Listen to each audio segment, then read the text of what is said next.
तो hello guys, आप सबका स्वागत है फैंटास्टिक स्टॉक मार्केट में।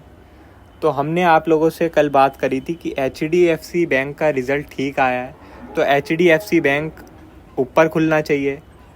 और अगर हम लोग देखें तो आज HDFC बैंक काफ़ी ऊपर खुला था, लेकिन वही है, अगर काफ़ी ऊपर खुल जाता तो वहाँ से प्रॉफिट बुकिंग आ जाती है, और इसमें आज प्रॉफिट बुकिंग आ गई। उसके बाद टोटल साइडवेज हो गया ये, और सेम निफ्टी बैंक निफ्टी में भी हुआ। निफ्टी बैंक निफ्टी भी टोटल साइडवेज हो गई, इन्होंने भी कुछ भी नहीं किया। बहुत छोटी सी ट्रेड बनी थी आज, बैंक निफ्टी लगाता हूँ मैं, उसमें एक छोटी ट्रेड बनी थी। यहाँ पर एक डब्लू पैटर्न बन रहा था, तो मैंने आपको बोला था कि एक डब्लू पैटर्न बन सकता है, तो इसमें थोड़े बहुत पॉइंट मिल गए थे, और ये भी बोल दिया था आपको बुक कर लो, तो हमने टाइमली बुक कर लिया था। बाद में हम देखें तो थोड़ा और ऊपर गया था, मगर फिर वहाँ से सेलिंग आ गई थी। और RSI स्ट्रेटेजी जो थी हमारी, उसमें 1 घंटे में सेल आ गया था, तो उसके बाद आप देख ही सकते हैं क्या हुआ है। खैर, वो 1 घंटे में सेल बैंक निफ्टी में आया था, मतलब बैंक निफ्टी में नहीं, निफ्टी में आया था, तो निफ्टी में हमें फॉल देखने को मिला, और बैंक निफ्टी में भी फिर फॉल देखने को मिला ही। मगर अगर आप लोग देखें तो मार्केट काफ़ी ज़्यादा चॉपी हो गई है। अगर हम डेली टाइम फ्रेम लगाएं तो आप लोग देख रहे हैं मार्केट बहुत ज़्यादा चॉपी हो गई है। आप लोग इस पूरे एरिया में देखिए, पूरे एरिया में ये क्या हो रहा है। इस पूरे एरिया में या तो डोजी बनती है, या तो गैप डाउन हो जाता है, या तो गैप अप हो जाता है। बाकी बहुत मुश्किल हो गया है इस एरिया में ट्रेड करना, बहुत ज़्यादा मुश्किल। तो मैं आप लोगों से यही बोलूँगा कि जब तक मार्केट इस एरिया में, एरिया कौन सा है ये आपका है 44,800 इसका हायर पॉइंट है, और लोअर पॉइंट लगभग है इसका 44,000, ठीक है। तो जब तक इस एरिया में है तब तक आप लोग थोड़ा कम क्वांटिटी से ट्रेड कीजिए, ज़्यादा क्वांटिटी मत ट्रेड कीजिए, और कैरी फॉरवर्ड थोड़ा सा अवॉइड कीजिए। देखो, कई लोग मुझे बोलेंगे कि कैरी फॉरवर्ड में ही तो मोमेंटम मिल रहा है। हम लोग कोई पोजीशन कैरी करते हैं, गैप अप हो जाता है, गैप डाउन हो जाता है, तभी तो पैसा बन रहा है। अभी आप उसी चीज़ को मना कर रहे हो। मगर मैं आपसे बोल रहा हूँ कि गैप अप या गैप डाउन अभी प्रिडिक्ट कर पाना बहुत मुश्किल है। आप लोग देखें, कभी मार्केट गैप अप हो रही है, कभी गैप डाउन हो रही है। कोई मतलब इसका लॉजिक नहीं बन पा रहा कि क्यों गैप अप हो रही है, क्यों गैप डाउन हो रही है।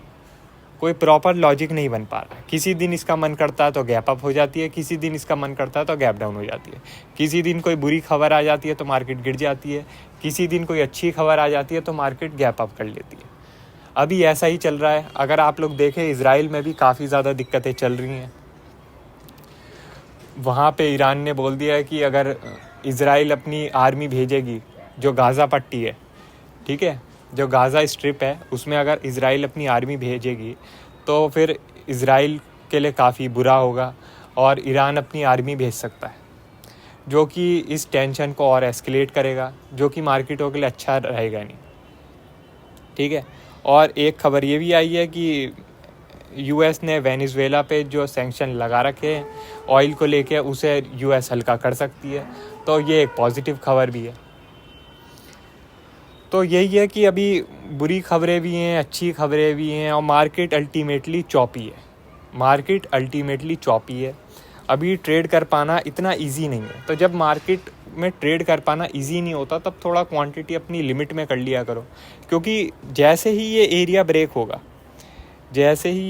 ब्रेक होगा आपको अच्छा खासा मोमेंटम मिलेगा। वो भी एक दिन नहीं, कम से कम नहीं तो 3 से 4 दिन अच्छा खासा मोमेंटम मिलेगा। अब हमने आज गैप अप प्रिडिक्ट किया था कि आज मार्केट गैप अप हो सकती है, लेकिन अगर HDFC बैंक का रिज़ल्ट मार्केट आवर्स में ही आ जाता कल, तो हम गैप अप के लिए प्ले भी कर पाते और हमारा प्रॉफिट होता। अब हमने प्रिडिक्ट तो कर लिया था कि मार्केट गैप अप हो सकती है, मगर हमारी कोई पोजीशन तो थी नहीं। ये है दिक्कत, हमारी कोई पोजीशन थी नहीं, तो इसलिए हम इस चीज़ में कोई पैसा कमा नहीं पाए। और इंट्राडे में बहुत छोटा मूव मिला है हमें, तो जिससे भी हम ज़्यादा कुछ कमा नहीं पाए। तो अभी कोई बात नहीं, होता है मार्केट में ऐसा, कभी कभी हमें पेशेंस रखना पड़ता है, ज़्यादा पैसा नहीं बन पाता है।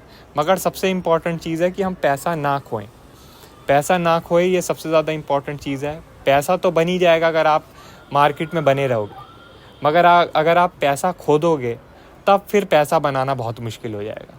तो अभी ये है, आपको पैसा बचाना है, अभी पैसा कमाने का फेज़ नहीं है, पैसा कमाने का फेज़ आएगा, उसका आपको थोड़ा वेट करना है। अभी के लिए आपको यही करना है कि RSI स्ट्रैटेजी कुछ बोलती है तो आपको ट्रेड कर लेना है, प्राइस एक्शन स्ट्रैटेजी का प्रो वर्जन कुछ बोलता है तो आपको ट्रेड कर लेना है, और प्रॉफिट भी उसमें जल्दी बुक कर लेना है, ज़्यादा आपको होल्ड नहीं करना है।